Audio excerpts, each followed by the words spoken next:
In this video, I'm going to show you how to check weight on ACBuy. So, of course, the first thing you'll need to do is create an account. There's a link down below in the description as well as in the pinned comment. You can go ahead and sign up using my link and then you are ready to go.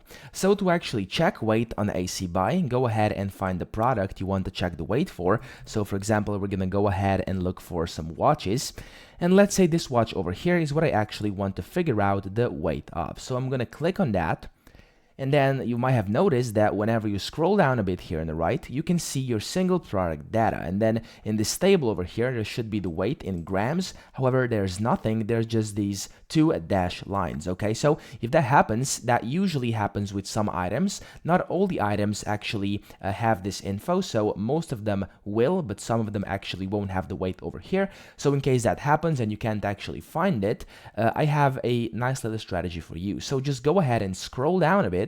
And then here you can see a bunch of different things: product details, specification parameters, etc. Click on specification parameters, and in here sometimes it's going to show you the weight. Okay, so just scroll down and then you'll be able to see if the weight is in here, because for example, as you can see, like the thickness and then the model, the dial diameter are all in here, but for now we haven't found the weight yet. So if you can't find it in here, go ahead, click on product details. There's going to be a bunch of images, so some of these are not going to be in English. So if you can't read that, you can go ahead and translate it. So as you can see, it says click on the image to translate text, and it's going to offer you the picture, the image translation of the text.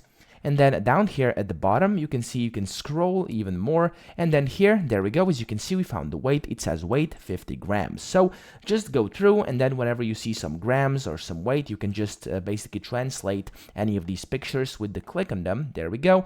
And then you'll be able to see your weight of your item. Of course, it's going to depend on the specific item where this actually is, but sometimes it's going to be either down here in these pictures, it's going to be in the specification parameters, or the third way, it's simply going to be up here in the single product data, which is the most convenient, but of course it's not always there. So that's pretty much it. I hope this video helped you out. If it did, please subscribe to the channel and help me out as well.